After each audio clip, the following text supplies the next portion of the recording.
What's happening, y'all? This is Todd Wilson with another episode of Elevate Your Game. We're on to season 2 or year 2 of Elevate Your Game, and we're getting out into the world. We're visiting people in their places of work. Yes, sir. So our first guest here in our second year, first off, you see the crew neck, right? I was wearing hoodies all last year. I'm in crew necks now, okay? Former Division I player, former G Leaguer. He is now the director of basketball at Sports Academy, and he is also the team director of Sports Academy Swish EYBL girls team, Mr. Gideon Gamble. Yes, sir. Welcome to the show, My man. dog, it's been a pleasure. No, absolutely, man. My first podcast ever. No, thank you for allowing us to do this in your space. Yes, sir. If you haven't been to Sports Academy, it's an amazing space. Yeah, they have everything a hooper can want, anything any athlete could want. So, amazing being here. We like to start this we like to start this podcast off with what was usually the wall of hoop movies, but we're going to ask your favorite hoop movie of all time and why. Okay. It might sound a little corny, but mine would be Space Jam. Space Jam, because I mean that's really what got my basketball love going. You know, after that movie came out, you know, I'm putting my hoop up on the door, I'm rolling up socks. Yep. I'm acting like MJ, I'm hanging in the air. Yeah, trying to do the stretch Armstrong. I'm doing all these, you know. So Absolutely. I think I gotta say Space Jam. So No, I love that, man. I've probably seen Space Jam at least 500 times. Like easy. Easy, one of the best basketball movies. For sure. Did you see Space Jam 2? I saw it once. Me too. Yeah. All right, that's all we have to say about that. That's all we gotta say. Love you, Brian.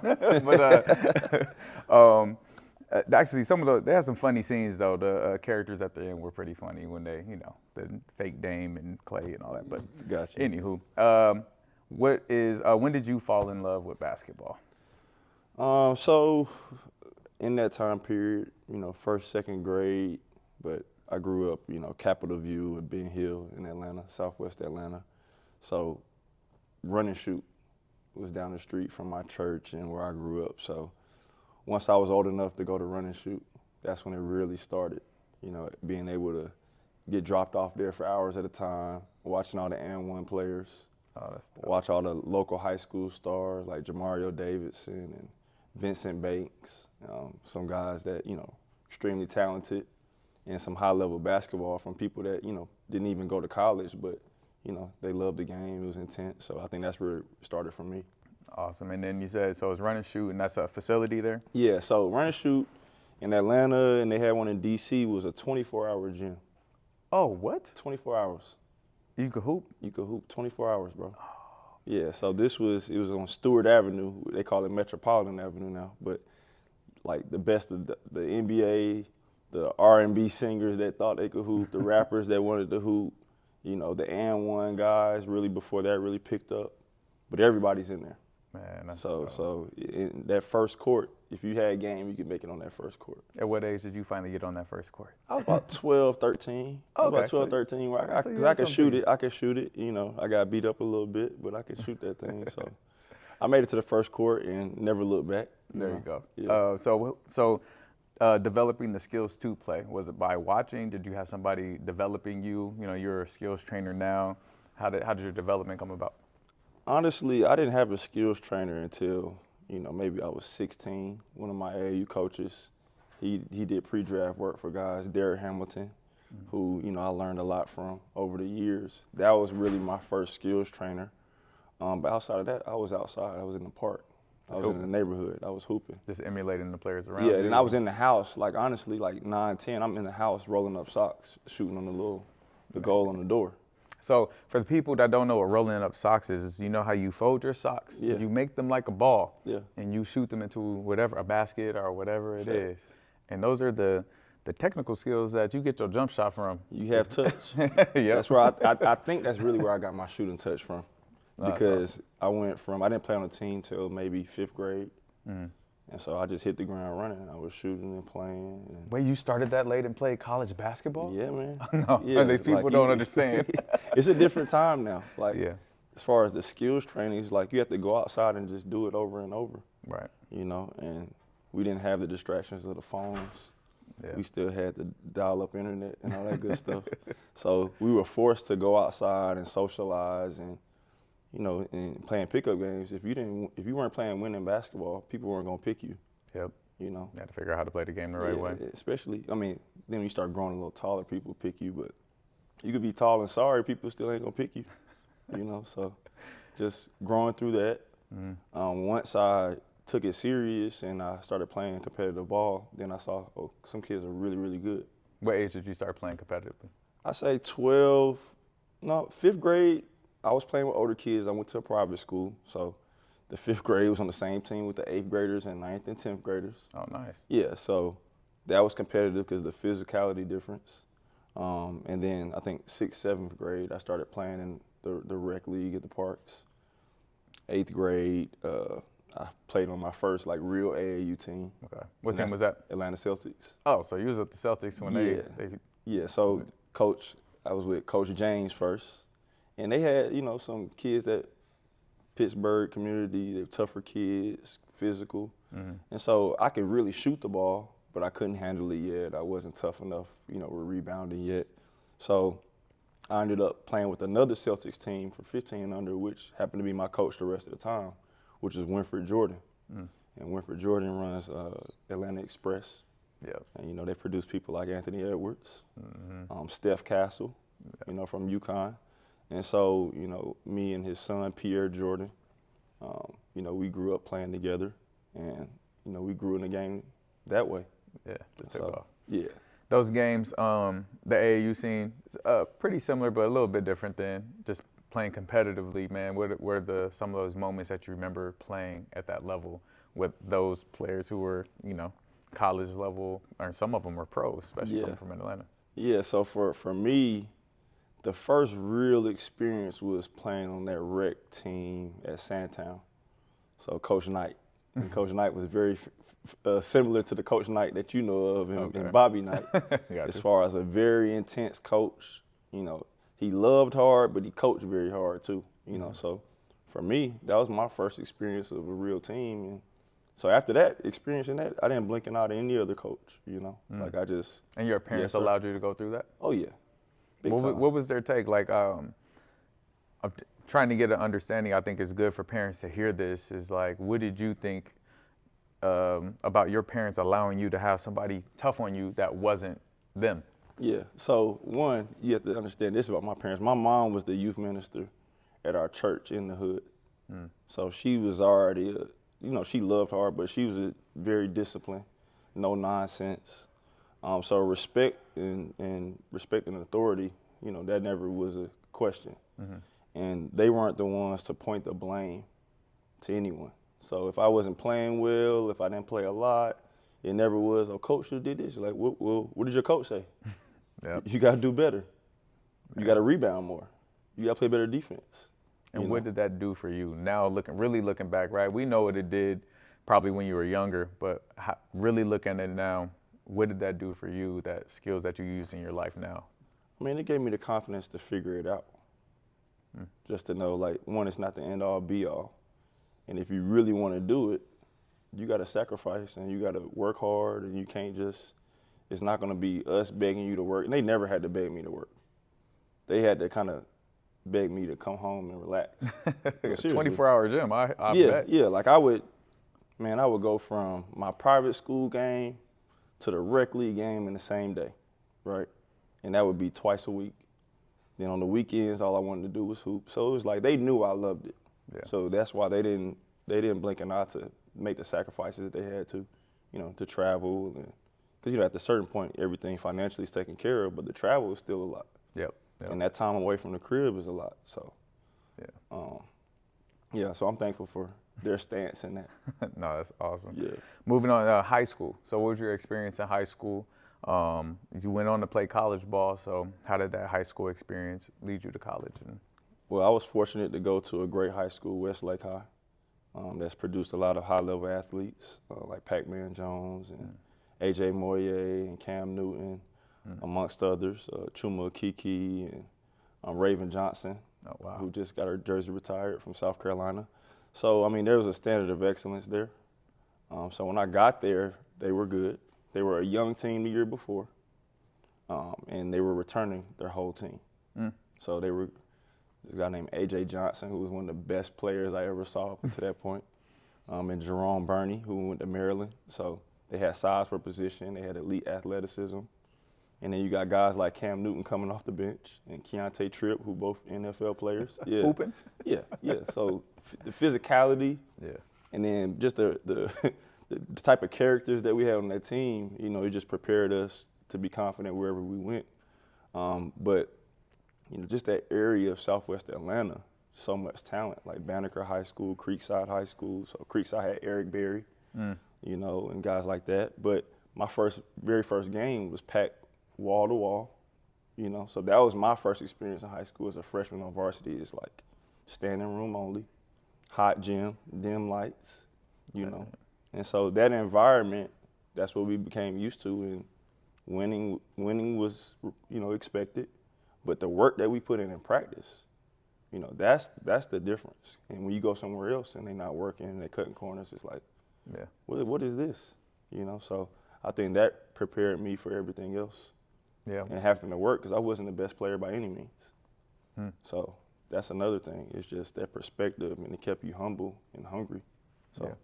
And so there's something to the method of sitting behind some people who are doing great, still playing varsity, right, and getting that opportunity and that experience. And how did that progress throughout your career? How did that move your sophomore and junior year, like being with that, getting that experience as a freshman, just to see, right? Like you said, the gym is packed wall to wall.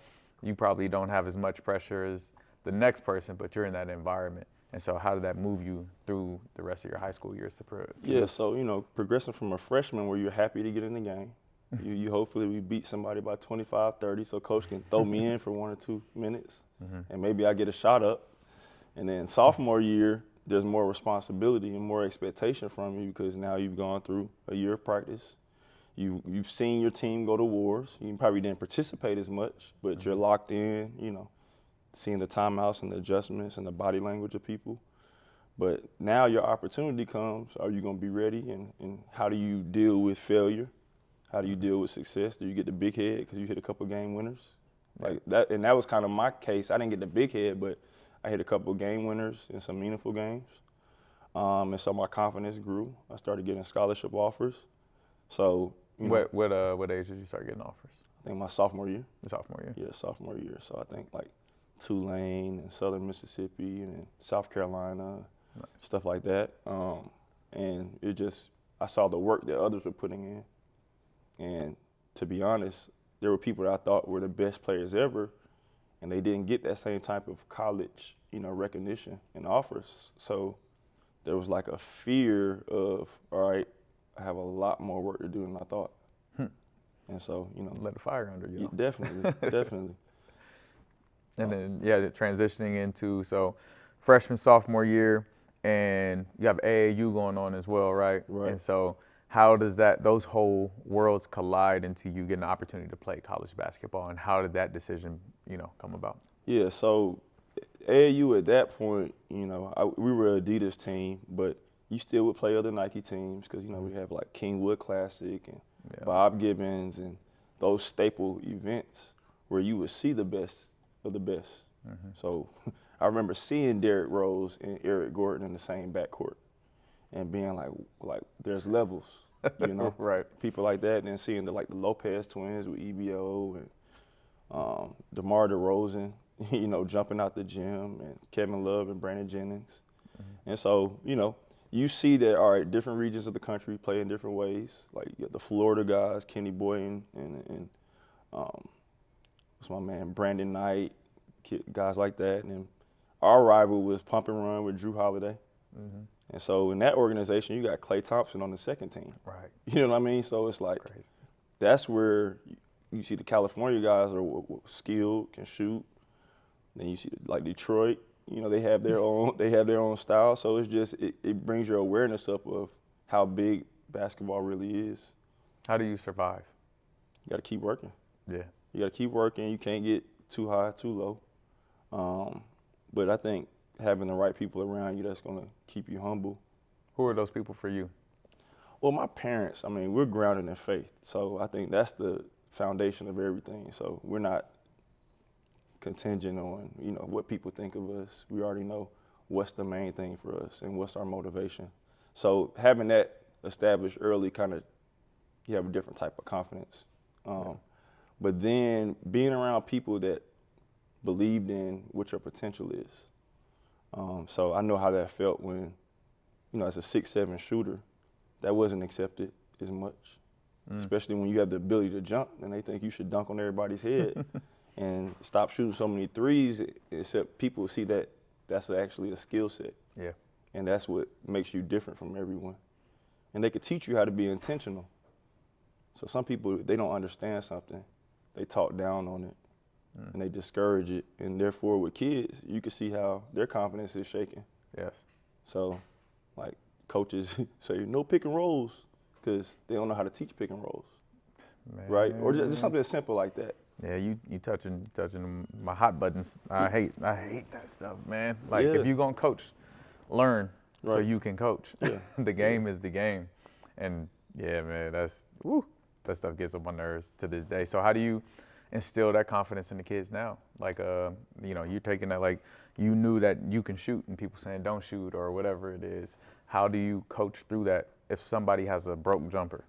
Well, I'm fortunate enough where I've been blessed. You know, basketball's taken me all over the world.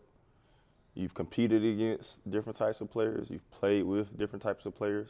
So you can see tendencies in kids, especially in, like, when you love the game. So since you're 10 years old, this is all you've been doing, you recognize things very quickly. Yeah. Sometimes kids do things by mistake that's great, and they don't even know it. So it's our job to bring it out and to show them how to be intentional and how do you actually work at this. Like, how do you work on your footwork? Okay, I get you love it. I get you're in the gym 3 hours, but are you being productive in those 3 hours? Are you doing it the right way? Yeah. And so that's the thing for me as a coach, is like getting them to do the little things right, and not get bored with the basics. Because like kids come in and just start shooting threes. I'm like, bro, Steph Curry does it? no, he doesn't. Thank you. Okay. No, he doesn't. He comes in, he gets his form, shooting, and they take pride in those little things. And so just helping them understand, okay, I get where the end goal you want it to be, but how do you get there? I get you want to be able to pull it from 30, but how do you get there? So not discouraging them, just like in school, you can't go to 8th grade until you go through 1st, 2nd, 3rd, and so on and so forth. Same thing with basketball. Right. Work your way up. So it's a development system. It's a development process. An interesting fact about you: you were the 6th man. Yeah. And pretty much your whole life, you said. Pretty much. Yeah. Like it's only 2 years in my career I probably was the best player on my team. When was that?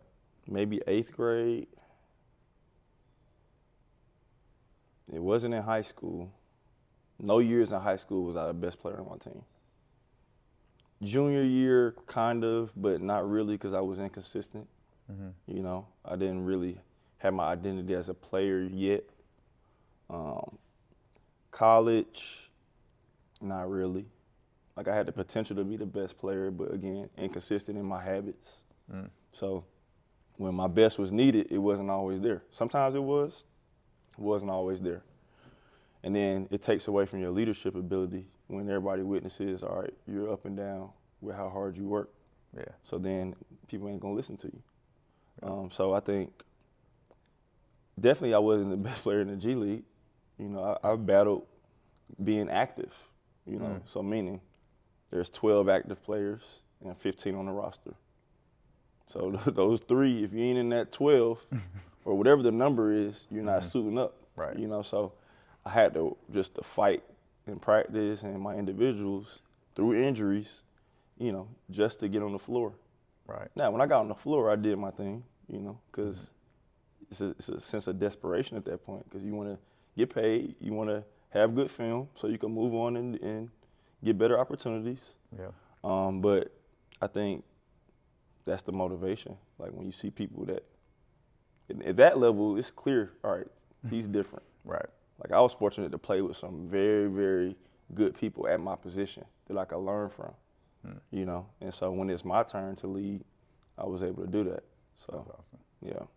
And then just talk about your experience as a 6th man. Like, the mindset. So I was a six man too. Yeah. Most of my high school till my senior year, and all of college, and most of my AAU. My AAU glory days was middle school for me. This is back in the day when like we only had 2 teams in our whole area for AAU. So, I know what my job was, and I knew why I was good at being a six man. Because first of all, I didn't care like, oh cool, I don't have to start. Cool, Right. no pressure on me to perform. I'm gonna just go in here and do me, and then be that spark off the bench and be that support, and kind of take that Jamal Crawford mindset. It's like, yo, I'm a own this. Yeah. And so, how did that help you throughout your career? And what was, did you have a mindset about being the sixth man even when you were in high school and college? Well, I think it was mostly tested in AAU. Okay. Because I think, you get recruited to go to other teams. Like the team that I was in between was Georgia Stars, which is a Nike team. And my parents told me like, no, you need to stick this out. You stick this out. They want you, because they were combining. So we had 2 Celtics teams, 16U. 2 very good teams. Like on my team, Chris Singleton, very, very good. Delwan Graham, very good. And then the other team was Tony Mitchell and Cashmere Wright. Man. Yeah, Tony Mitchell, Cashmere Wright. So 17U, we combined the teams. So now we have Derek Favors, we have Howard Tompkins, Chris Singleton, my team, and then, role players. Because you got the big 3, and that's fine. But you got the role players. So now, do you soak in your feelings when you don't play a lot? Can you still be a good teammate? Right? Because I'm a shot maker. So I'm a 6-man shot maker, which is harder than just being a 6-man hustle man. Yeah. No offense to the people with high motors. Right. Got me? It's just shot maker. That's what I do. I can play defense. I can rebound. When I put my mind to it, but I put my sting in making shots. No doubt about it. So it's like I could see the difference in when I was pissed because coach didn't put me in. I wouldn't make any shots when I would come in, or I would take bad shots because I was so frustrated. So then my rhythm is thrown off. So then when I kind of just was the best teammate I could be, I actually got scholarships from my demeanor on the bench and my ability to come in and still make shots. How do you know that? Well, that's what they said. They said, we appreciate how you carried yourself, because we actually don't even know why the coach took you out. Because there were certain instances where I would come in and hit 2 threes back to back, boom, boom, boom, and play good defense on somebody like Drew Holiday, who's, great offense is going to beat a great defense. So, but I didn't hang my head. I shook everybody's hands, still clapping. And so they did mention that when we talked. And character. So I carried that with me. Yep. Yeah. So that character takes you, man. I can't tell you how many kids don't understand that, especially the younger ones. Like, your character matters even more. Because if you can hoop, you can hoop. Yeah. You'll be on the stage to hoop. You'll be in the EYBL, Adidas, whatever place you're going to be. But then they're judging your character. But that takes you past the playing days. Because right now, it's all relationships. Yeah. So if you treat people like, treat people bad, they're not going to do any favors or look out for you or even remember you in a kind light. Yeah. Depending on how you carry yourself, especially when you're quote unquote on top in certain situations, or you're the man in certain situations. How do you treat people when you're the man? How do you treat people when you're the help? It's like, that's what people remember. And the mindset of being prepared for your opportunities is key. And that's what I tell kids all the time. Like, hey, you over here pouting, I don't even want to put you back in the game now. Like, it is what it is. I want somebody that's ready to help however long or how, that we need you to win. Right. So I think they're starting to understand that, especially with our program. Like, we're establishing that culture.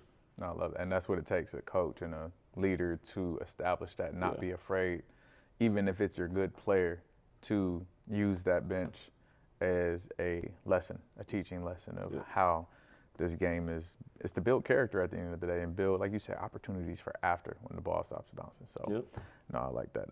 So your transition to college, how did your college decision come up? Where did you go to college, and what was that experience like? Got you. So I went to Winthrop University in Rock Hill, South Carolina. Excuse me.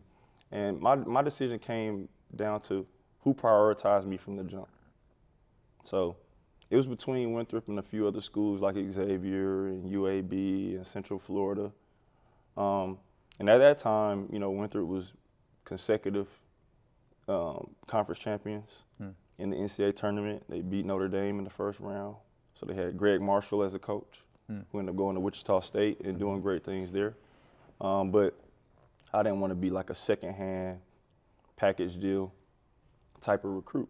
Right. You know, so that's kind of how I narrowed it down. I didn't want to wait until the last signing period. And so that's kind of how we narrowed it down. And then the staff, you know, they were just genuine people, men of faith, you know. So just the foundation of what they believed and what me and my family believed aligned. And so I'm grateful for what I learned in that experience there. Yeah. You know, so. Any memorable moments, memorable games, and what was your college career like, if you can sum it up in a few sentences? Yeah, so, I mean, I redshirted my first year. And then my redshirt freshman year, we won the conference championship. We lost in a play-in game to Arkansas Pine Bluff in a game that we should have won. But, I mean, in that year, I hit a couple of game winners, a couple of, you know, big go-ahead baskets. So, you know, my confidence was as a shot maker, of course. Sophomore year, had some very good games. I think we had some injuries and like suspensions early in the year, so I had the opportunity to play a little bit more. And I had some great games in the preseason NIT versus like VCU, who went to the Final Four that year. Okay, yeah. And so I kind of showcased my ability to get hot and, you know, score 17 or 20 and a half, you know. Oh, man. So good games like that. And then I started having a little health issues with my back and ended up having to have surgery. And so I changed the way I played a little bit. Had to become smarter and more efficient.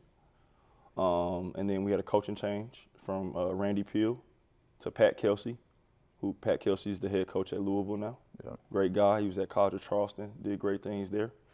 And so I was grateful for what I learned from both of those coaches. And then from there, you know, it was time to make a decision on how do I want to take the next steps. So when Pat Kelsey came in, I had a decision, I could be a grad transfer or not. But, you know, I believed in what his vision was, and I'm glad I stayed and played under him. And then I had some opportunities afterwards to work out for a few teams. But I ended up taking my first deal in Mexico. Okay. Because the money was That's solid. What you're doing. Yeah, it was solid. But my mom was battling cancer at that time, so it was a little difficult for me to be away. It was a little more on the shady side of, you know, delayed payments and things like that, you know. So that was my first experience there. So I came home, wanted to be with my mom. I was able to work out for some more teams, for their G League teams, and ended up playing in LA. Okay. Which was, you know, great decision, great place that a lot of people wanted to play. Right. So I was fortunate to be selected, you know, for that team, you know. How does one deal with that, right? You're at this pivotal point in your life where you're moving from college to the pros, right? Yeah. Something we all dream about as hoopers. And then you're dealing with this family thing, your mom, you know, and battling cancer. Yeah. What's your mindset going into that, and how did you balance being a support for your mom and also continue your career? Yeah, I mean, that's the situations where faith is tested for real. Because, I mean, you're literally alone in a different country, and it's not the most luxurious, you know, living situation. And then the wear and tear on your body. So it's just all these elements are going on. So you have to just lean and pray and stay grounded and, like, stay as disciplined as possible, and just be led, you know, by what's right for you. And so for me at that point, I felt it, that it was time for me to come back, you know. And from there, it's just I had to control what I can control. So everything my mom was beyond my control. You know, all I could do is pray and be a great son, and trust that God's will is going to be done at that point. So from there, you just did my best and channeled that energy into working on my game and my body. And, you know, it took me where it did.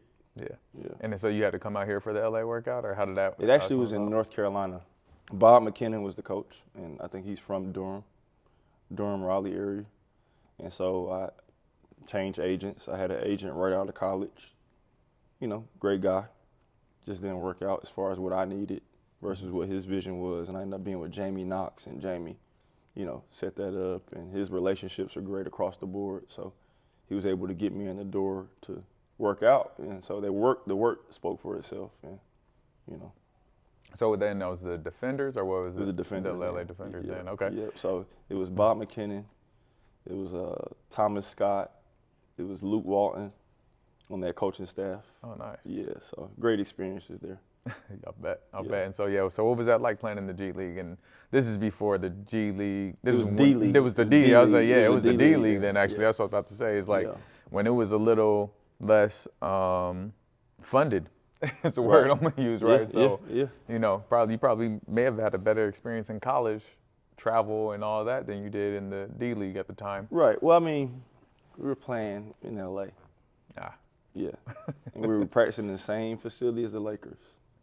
So for me, it was a little different because my friends were on the Lakers, like Jordan Hill, one of my best friends to this day, and Jody Meeks. Like we all worked out together in the summer.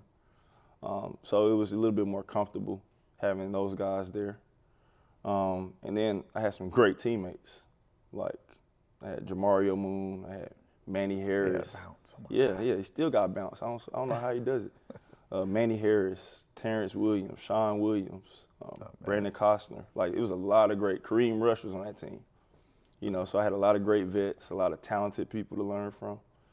So that was one of the best years, just being as a rookie and being in that environment, so. And how long did you stay in the I'm gonna call it the G League now. So how long did you stay? And what transitioned you from being a professional basketball player? And did you play anywhere else after that? I want to say, and then to what you do now. Yeah, so I played in the D League 2.5 seasons. So after my first year there, I ended up going to the Sixers organization, which was Delaware, which was probably my most productive year because I had a little bit more opportunity with minutes. But again, great team, great organization, living situation and everything. Great coach. Coach there was Kevin Young, who was the associate head coach for Phoenix up until last year. Now he's the head coach at BYU. So learned a lot of useful things that I carry over into my coaching style now. Just because in that Sixers era, that was like the process. So they're kind of they were experimenting with the pace and space, 7 seconds or less. And so I was able to, as a player, benefit from that style of play, how to manufacture open threes and get those corner threes and flare screens and pistol action and all that good stuff that I learned in matchup zones. And then guys like DJ Silly, Jared Cunningham, Malik Waynes, Victor Rudd, Drew Gordon. So, great. Those are my guys to this day. And then I played in Fort Wayne, Pacers organization. And then at that point, I had enough leverage to get, decent job opportunities overseas, And so from there, it was just a matter of my body holding up. So for me, already having back surgery, already having torn plantar fascia and things like that, like my Achilles and broken foot and my body started wearing down. Oh, you went through it. Oh, yeah. Yeah, it was a lot of miles. This from having all the bounce back in the day? But what do you think? The bounce, I stopped using the bounce after my sophomore year in college. Like I would jump on occasion, but it was more getting to space and shooting, And then from there, it was just wear and tear. And some of it is just not enough preparation for what's needed at high-level basketball. And so it came a point where I was home. I think this was maybe 2018. And I was still getting good job opportunities. But I was working out with the trainer in Woodland Hills. And one of my OGs was like, hey, man, you got to come check out this facility. My man just built this facility, state of the art, yada, yada, yada. I was like, all right, cool, we're going to pull up. And we're here, we're touring the facility, which happened to be Sports Academy. And we're back on court 5 at that corner court. And me and Victor Rudd are there, and there's a net. And he's like, man, we're watching one trainer, but he's looking over at another court. He's like, man, he's getting those kids right over there. And I'm looking, I was like, yeah, he is. He's like, man, he kind of talked like you too. I said, it looks like one of my homies from the crib. He looked a little slimmer than I remember, but it looks like him. And so we walked past the net and we're walking. and we both looking at each other, and he just do like this. And it was AJ Moye from Westlake High, who was like a big brother, and I haven't seen him since, at this point, since maybe 2012, right? And this is 2016, maybe, 15, 16.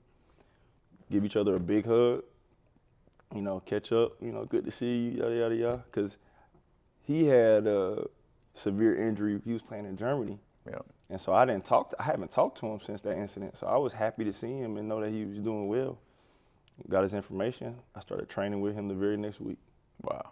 Yeah, training with him the very next week, and that changed the trajectory of my life. That one, me coming out here to visit this facility, changed my whole outlook. Wow. Yep. So. And that's when you retired?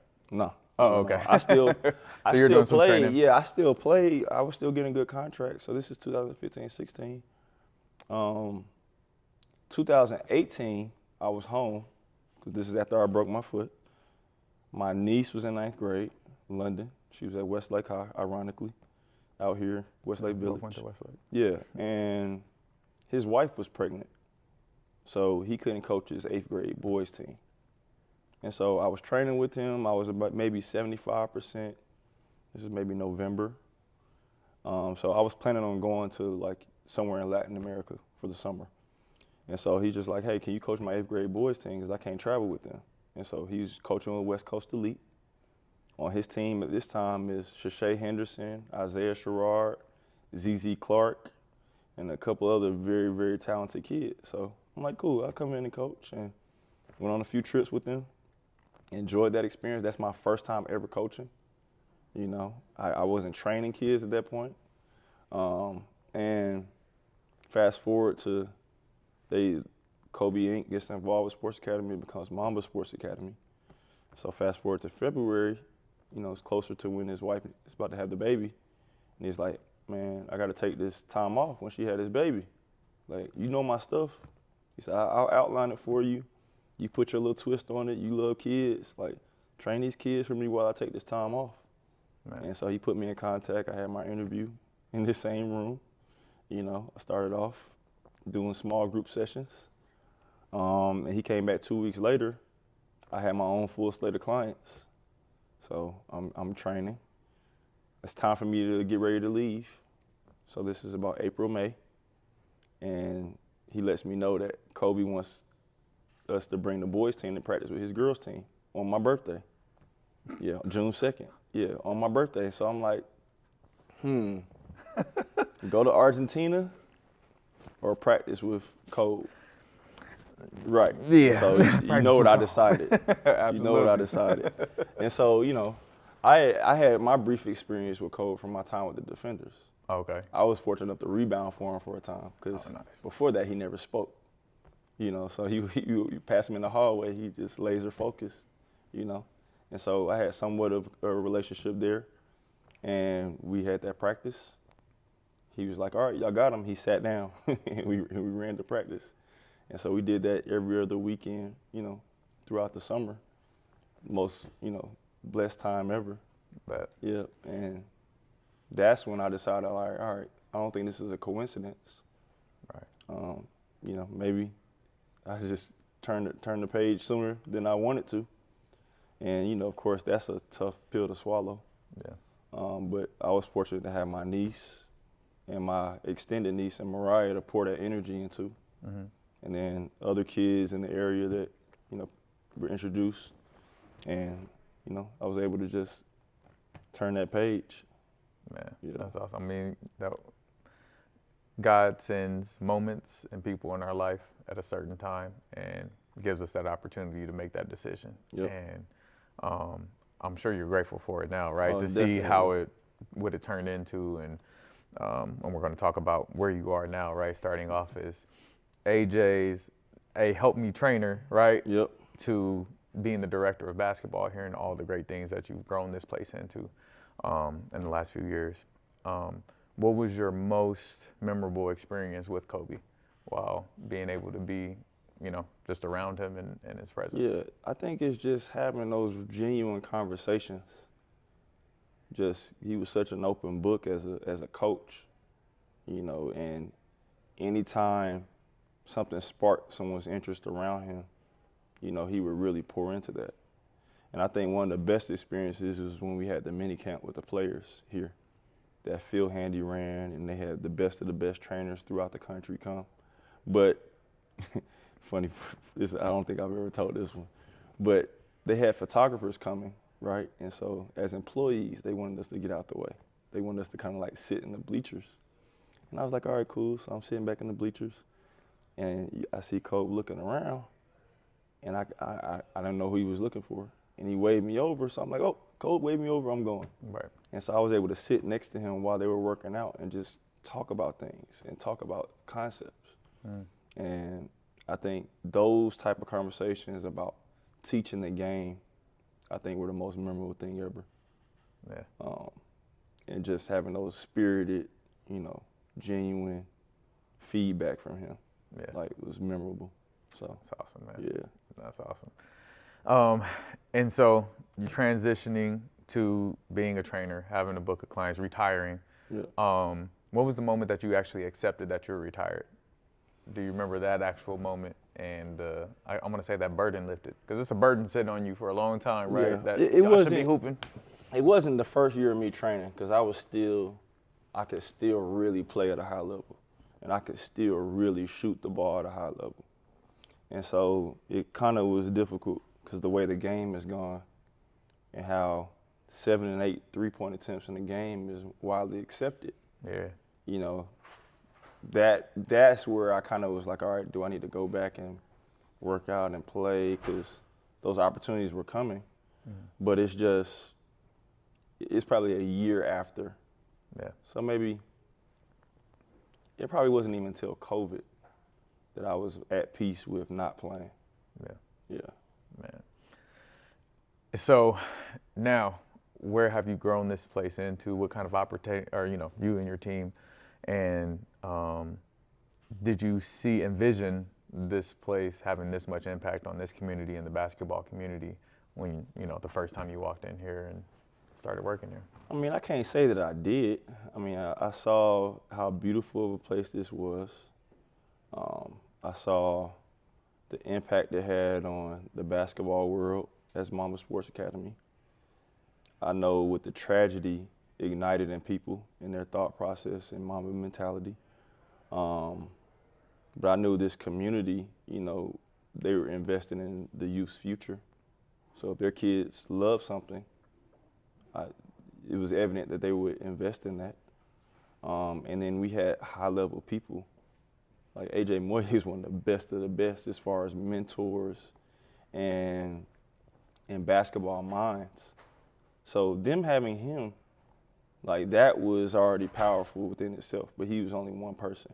Yeah. Then it started to attract other people like that, like Gerald Boston, one of the best as far as teaching the young people the game. Yeah.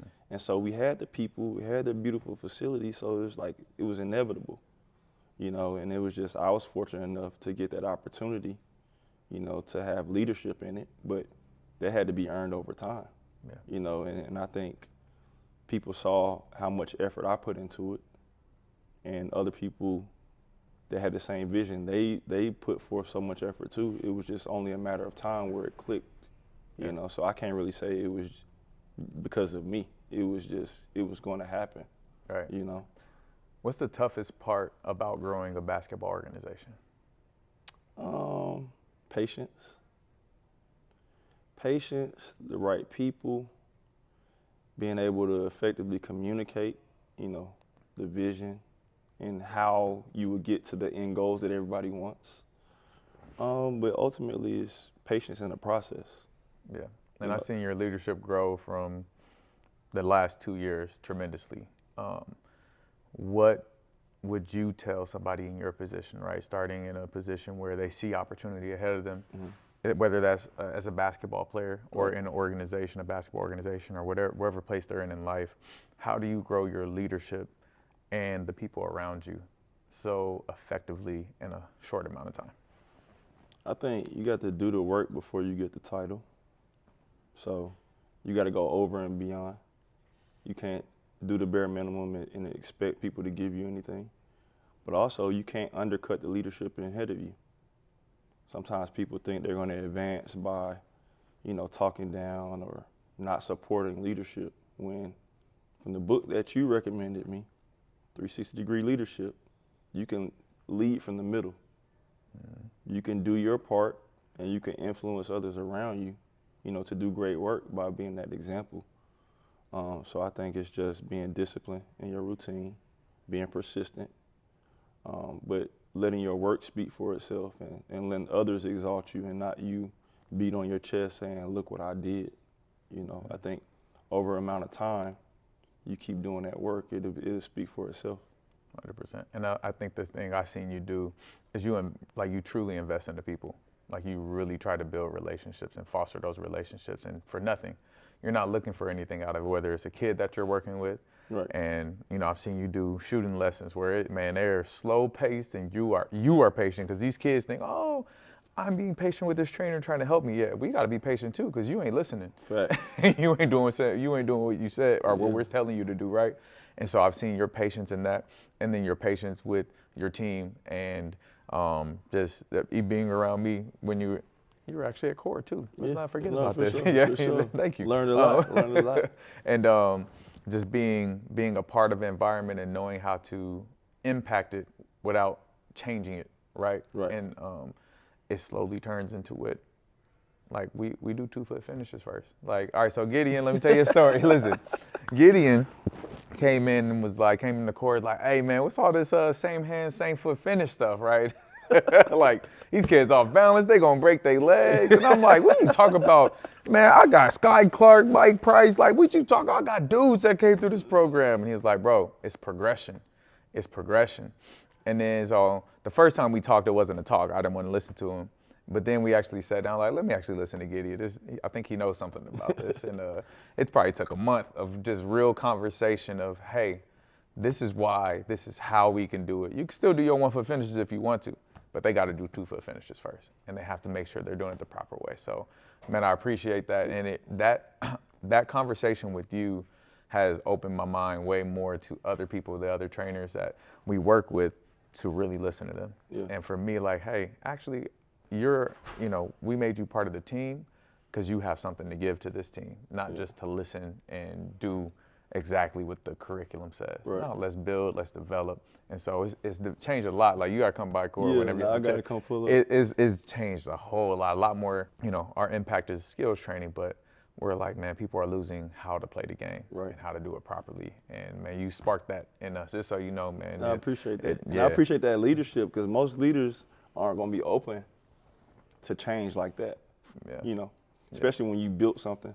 Yeah. No, from the ground up. Man, it's made us so much better. And we see our kids when they playing games, they're playing the right way. Yeah. And the coaches are like, man, they're ready. And so thank you for sparking that, man. That's true leadership right there. So what's next I want to talk about coaching in the EYBL, right? Coming from a high level AAU program yourself, and then building one here and on the girls' side, where did that love for the game on the girls' side of the game come from, and how different is the girls' game from the boys' game too? Yeah, no, for sure. So the love for the girls' game, 2 places: my niece, London Gamble, and then spending that time with Cole. I think those 2 factors, kind of, I'm all in on the girls' game. And I respect it at the highest level. And being in this pocket of Ventura County, it's a lot of talent on the girls' end. And no disrespect to the boys, because you have some boys' talent too, but per capita, as they say with statistics, there's a lot higher concentration of future college players that are girls than guys in this area. And so with that, girls are different because they listen. Guys listen too, but it's like they have to be intentional. Sometimes guys don't have to be intentional until they get to college, if they're gifted. Right. The ones that aren't physically gifted and not super skilled, sometimes you don't get super skilled if you're not intentional. And so I love that part of it. Sports Academy Swish was originally Cal Swish. OG Russ Davis, who I talked to this morning, and respect so much, and as many people do across the country. He started Cal Swish, and he's been the coach at Vanguard and is, Hall of Fame coach there. And he's had numerous, All-Americans and high-level players, but he's been respected as one of the best grassroots coaches because of how he gets his teams to play team basketball. And so I was fortunate enough that he thought enough of me, and John Spotts thought enough of me to, carry that torch. And so for us, we've been fortunate enough to have some extremely talented players, since we've been Sports Academy Swish. Like who? Like Juju Watkins, in the first year. And in the second year, we've had numerous Division I players, but the names that y'all know you will know, Juju Watkins, McKinley Randolph, the two McDonald's All-Americans. But there's been so many other players, that has come through the program before the merger with Sports Academy Swish. And, I think the ones that go on and represent with their character and their hard work, mean just as much as the ones that are McDonald's All-Americans and, arguably generational talents. But for instance, there's a few kids that, like Avery Kane, her commitment, she would drive down from Santa Maria, 6 a.m. every Saturday and Sunday. And that's a testament to her and her parents, right? To sacrifice that. Brooklyn Shamblin, a warrior, absolute warrior. Those are kids that I've been fortunate enough to build a relationship with their families and work with them before they were even with Swish. And so when the opportunity came, they helped take a step forward. Yeah. They were game changers for us.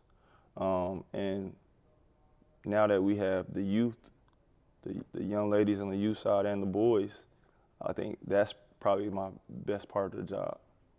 Is working with those younger teams. When you say younger youth, elementary, middle school age? Elementary. So boys, we start at third. Girls, we start at fifth, but we have a few fourth graders and third graders, And there's some of them are multi-sport athletes, so they pop in and out. But like right now, I work closely with our fifth grade boys. Love that group. Yeah, they're so much fun to coach. So that's, like I said, that's the best part of the job. But overall, at the highest level, the EYBL is the best platform for high school girls. And they have all the shoe circuits are great, but of course, Nike is just elite in their reach, and how they're able to do things, and then the talent that they attract. So the best coaches, like you have to do your homework, you have to do your scouting reports, because they will carve you up, Right. And just elite athletes with size for position and skill.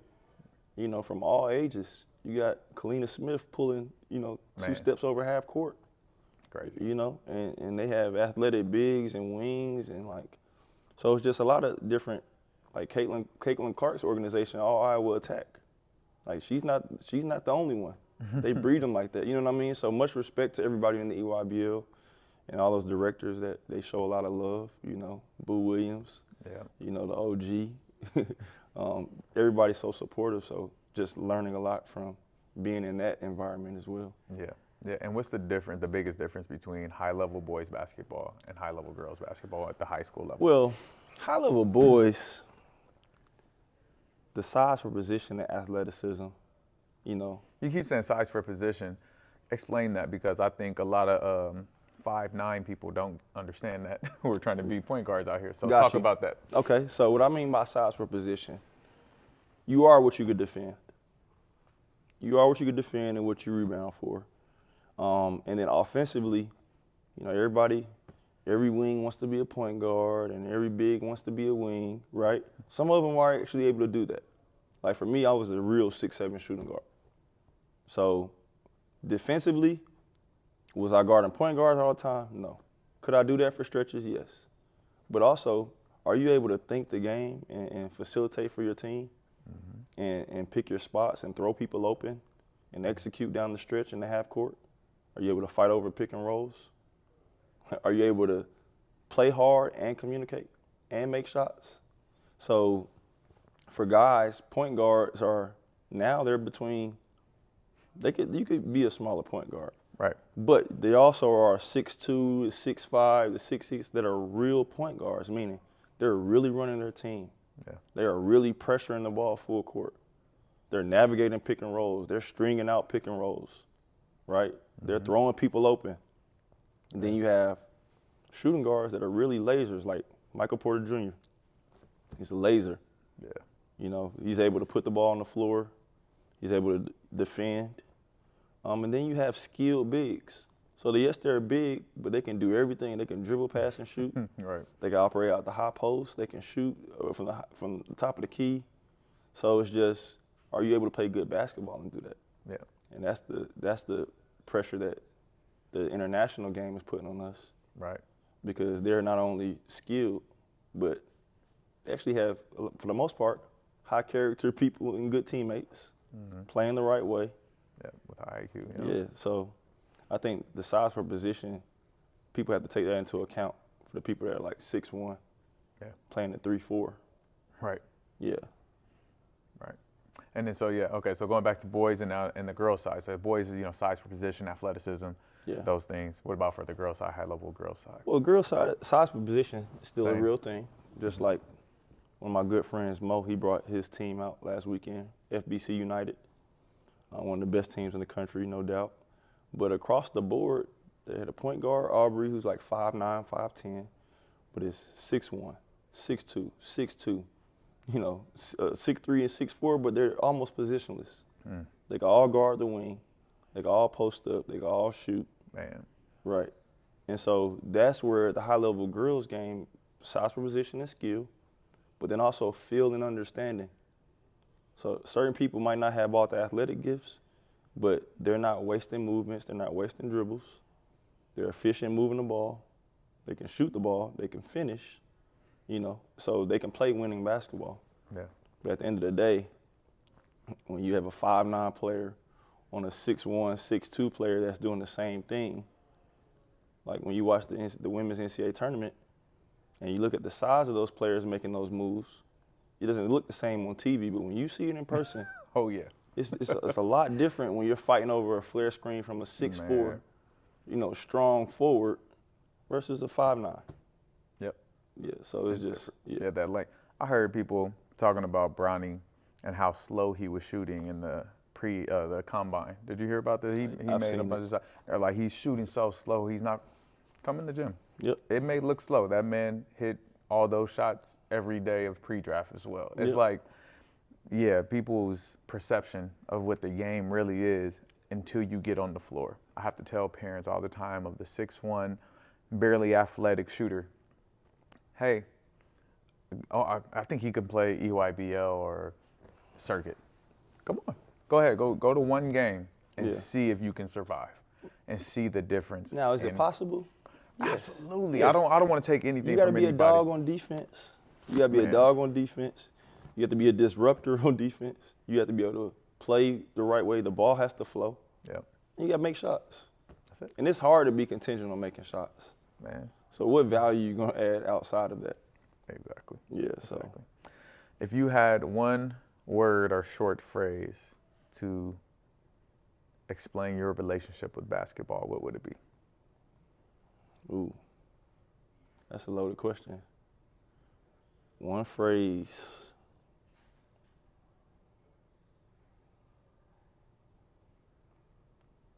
I don't know. I think I've poured enough into myself in the game where I've never worked.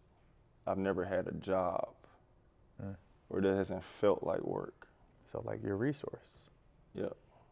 It's been a resource. It's been a huge resource and a great vehicle, to still chase my dreams and live within my dreams. Like, this is a dream.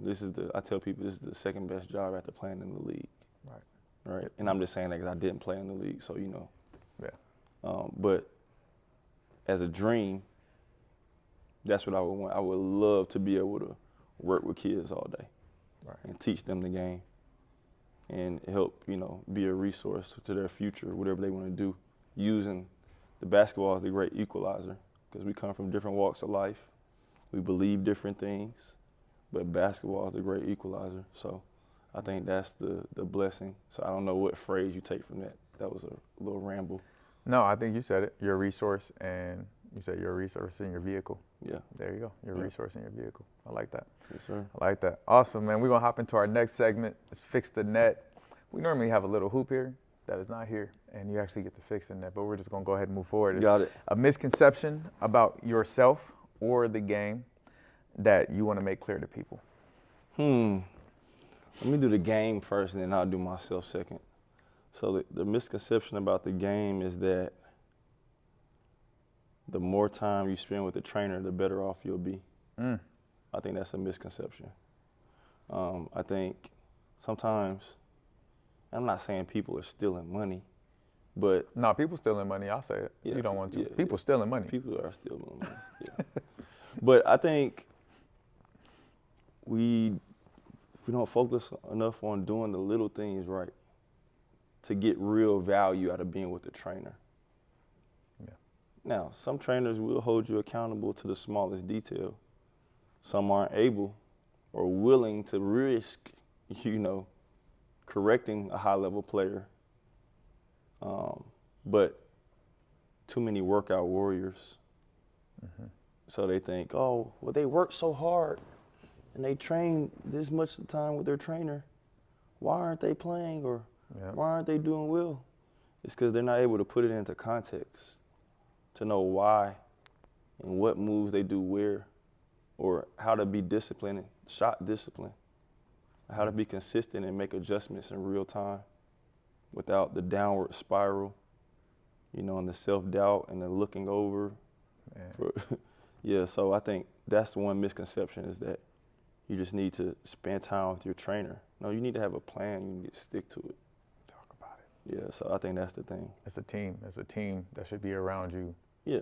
Guiding you through that career. Yeah, so you should Your train. trainer's part of it. Right. But you got to have a coach. You got to have film sessions. You got to have your recovery. You got to have all these things that allow you to follow a plan that could put you in the best position for your goals. Yeah. And man, that is what I'm creating. Just so you know, Yeah. like that's what I'm creating. Is hey, for all those that only watch the Instagram trainers and think you could do a move and be good at basketball. Nah. Yeah. There's so much more. That's why only 0.03% of high school players play in it. 0.03, not even 1% play in the NBA. 0.03% of high school players, and probably less now with the portal. Yeah. Probably way less. So, Right. no, man, I appreciate that. And then about yourself. Ooh, okay. Misconception about myself is that You had a jumper? No, I'm joking. He actually can't shoot, ladies and gentlemen. I ain't gonna do that. Yeah, that's not a misconception. I think that's It's a fact. That's a fact that you could take me up on, given the opportunity. I think that I only care about the very good kids, or that I only care about the very good EYBL girls players, and that's not true. And I think the people that know me and spend time in the gym know that that's not true. Yeah. I think sometimes people have experiences and they have wants, and they have an idea of how things are supposed to go. And so when it doesn't go that way, they have to, I wouldn't say make themselves feel better, but it has to be some type of blame. They have to make sense out of it. Yeah, they got to make sense out of it. And the way they make sense is by saying that, oh, you're spending time with the girls that are the high-level EYBL players, but those are also the serious girls. Yeah, and I've heard the politics. I've heard the politics, and that's not it either. As a coach, I am trying to win, but there's a thing called highest and best use. So you got to find a sustainable way for your team to play at the highest level, and it can't be contingent on just making shots or making tough shots. Yeah. You can manufacture great shots, and the law of averages will work in your favor. But it's all how you defend as a team, how you rebound as a team, and your offensive flow. And so, generally, coaches' favorite players are the players that play the right way and that are coachable. Man. Some people think coachable is because you looking at me. But if your body language is trash, hey, that energy, that's speaking. Yep.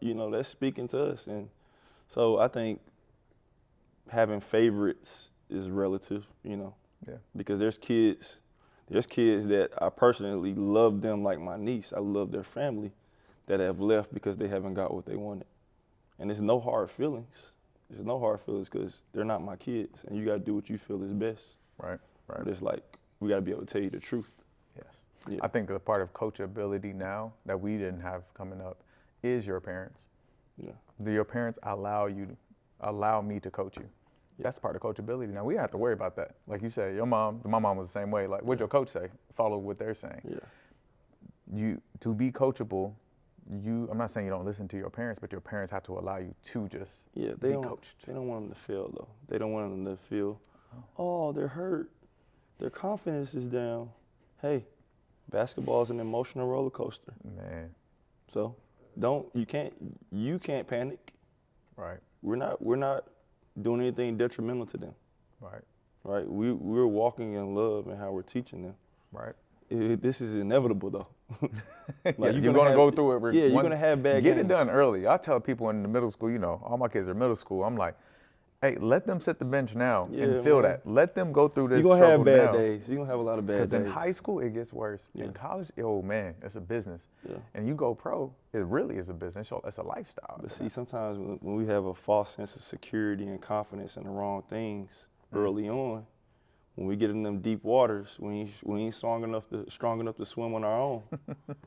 So it's like establishing that early for younger kids is going to be a great benefit to them down the road. But are you going to loosen up and get out the way and let it happen? Yeah, man, we're gonna start a whole new podcast. All right, Yeah. Moving on. Your my Rushmore, okay? Your top 4. You keep using this word, shot maker. Yeah. There's a difference from a shooter and a shot maker. Shot maker, maker gets buckets. Fact. So your top 4 shot makers all time. All time. Who you got?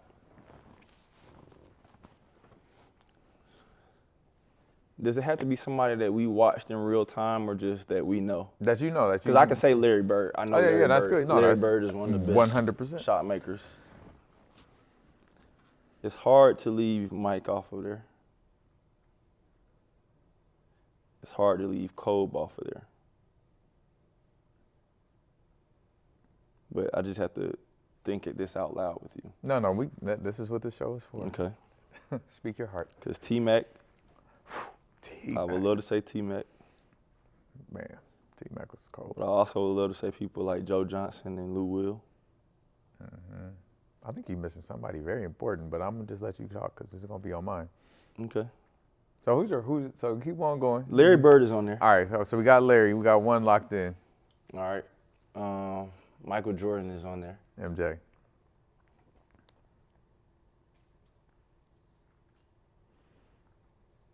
Kobe Bryant is on there. Kobe Bryant. Shout out Charles Barkley. Dirk Nowitzki. Woo, with the sleeper with Dirk. Yeah, I like Dirk. that. I Dirk. like that. Yep. It's a very diverse mountain too. Yep. I like that. Yep. Man, Dirk is a good one. He's a shot maker. Yep. So, Allen Iverson is the first person that comes to my mind. Yes. I'm sorry. Yes. AI was a shot Man, maker. it's hard to leave Chuck off of there, man. So I got AI. I actually have LeBron James. That man makes shots, man. Leading scorer of all time. Like that means he made a lot of shots. He's been playing forever too. But Yeah. if you go watch like the early years of LeBron, people forget, I think, because he plays so different now because he's older. No, he's a problem. He was like, you couldn't do anything with him. He's either dunking you with his neck at the rim or he's step back threes. I remember that Christmas game versus T-Mac. Man. Yeah. T-Mac is my third. Okay. I'm leaving one of them off, one of the other GOATs. Yeah, so I got AI, T-Mac, Bron. Shot maker. Who's just a bucket. Man.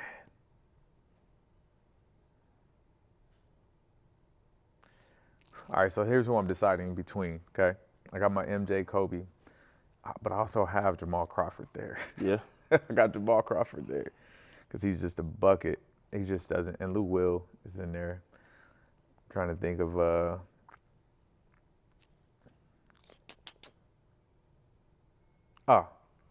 I'm sorry, Steph Curry. I'm going Steph. Yep. My bad, Steph, for taking so long. Yeah, So that's true. my four. That's my four shot makers. Like the people I think about, if they putting it up, that ball's going in. And I ain't like, I'm standing up, walking the other way. Yep.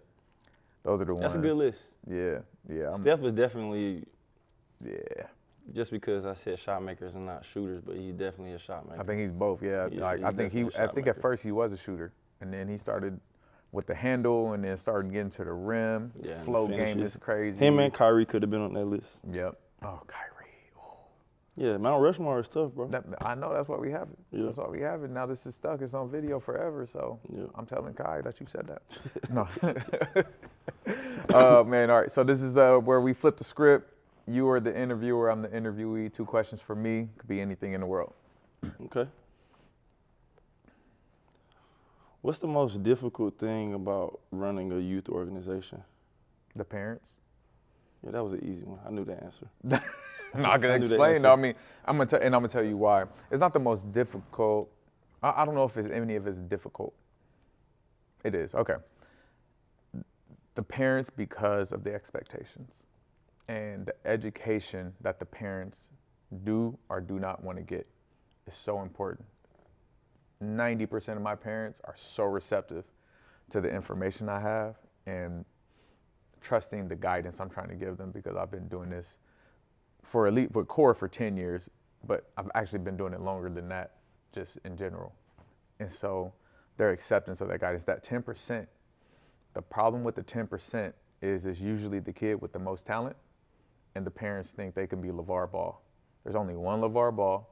There hasn't been any other LeVar Balls that I know of that was vocal and did it his way. Yeah. And got kids in the league, right? Yep. I don't know anyone else. And so trying to be that unique person for your kid has been detrimental in every case I've seen. Yep. I've never seen somebody be successful by not following the process. Yeah.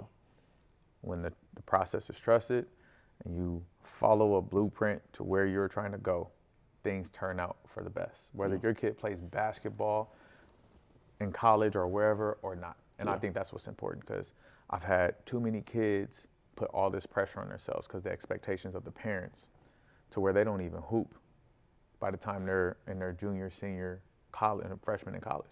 They're just done because the pressure their parents put on them to perform.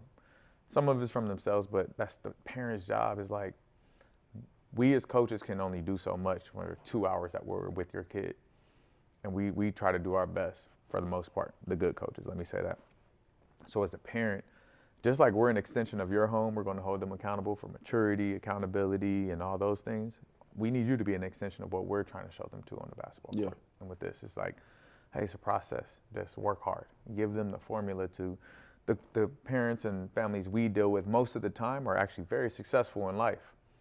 And why don't you apply those success principles to your kid and let them go through the failure you went through?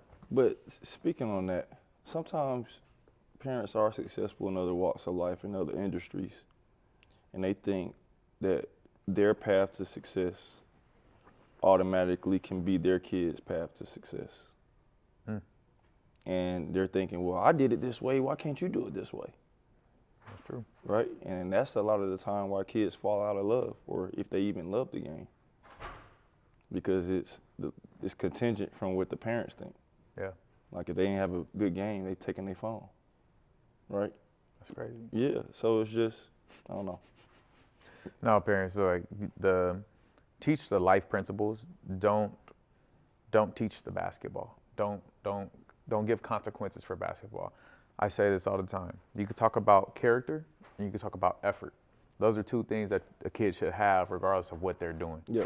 Don't talk about the X's and O's and the skill and all that kind of stuff and what shot they should have shot. Leave that for the coaches. Because the process is the process. Can't skip steps. Yeah. Can't skip steps. And the process can translate. Always does. Yeah. It always does. Yeah, exactly. But the difference in between the game and other walks of life, it doesn't guarantee success either. Facts. You could work your tail off and do your best, and it still might not be good enough in this one moment. Does that negate all the work you've done? No. Absolutely not. Does that mean you should stop the work? No. No. But that's the problem. Some people stop. They get one little roadblock, one bad game. Oh, this isn't working. The coach. Start pointing fingers. Yeah, so the parents are the toughest part. And I love them. And I'm here. And I've been in almost fist fights with parents over their kid. I will protect that kid. I will walk up to you and say, hey, you need to stop talking to your kid about the game right after a game. Yeah. Like, talk about something. Go get them ice cream. I've done it. And people were like, what? Like, hey, you don't need to do that. I will protect that kid. I've been in arguments about what a kid should do. And I don't care. And you know what happens? The parents, they finally start listening though. Yeah. They need somebody to They check them. They respect that at the end of the And day. I do it in a respectful way, but it gets heated. Oh, And yeah. I'll No, fight a parent over a kid. I ain't driven. I've been there. I ain't never been in a fight in my life. I'm a pacifist. No, all right. I Question can't say the two. same, but I feel you. Question two. Question 2. What do you enjoy most about working with the professionals? And My favorite time is pre-draft. yeah, I like when they're becoming professionals because it's a boot camp. You get 6 to 8 weeks, get you ready for the NBA, and people don't understand what goes into that process. These kids literally come from these schools. I'm not going to name drop the schools, but they come from these schools not knowing anything. Yeah. How to come off a screen, how to set a screen, what place on the court is called, actions. They don't know any of these things in a place that says they're going to prepare you the best for the NBA. They don't know that stuff.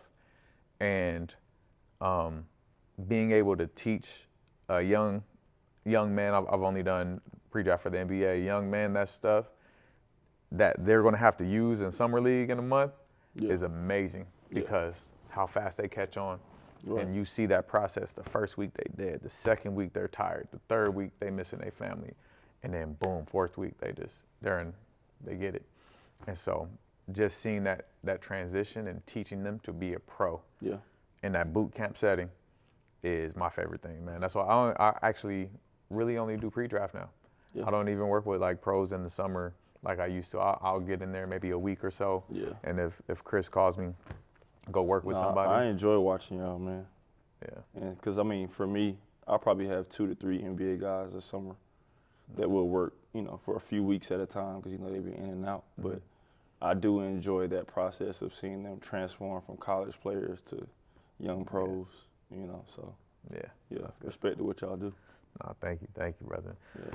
All right, so you got a 24-second shot clock. That's your camera there. Okay. You let the people know what's happening with you or where to find you on social media or whatever message you have for them. Got it. 24-second shot clock. 24-second shot clock. All right. So you can reach me, Fluid Motion Gid, Instagram, anything Sports Academy, official Sports Academy Hoops, Sports Academy Swish, for not only our EYBO girls program, but also for our youth. And we're off to Iowa this week. So hopefully when this airs, we had a great, successful weekend in Iowa. But that's our last event for the EYBO girls until July. Well, actually late June. And then we're finishing strong, putting on a good representation for the coaches and for these future game changers and program changers. So Awesome. that's it. Man. Appreciate you, Appreciate brother. you, my guy. Yes, sir. Yep. All right, that's all we have for you today, folks. See you next time. Peace.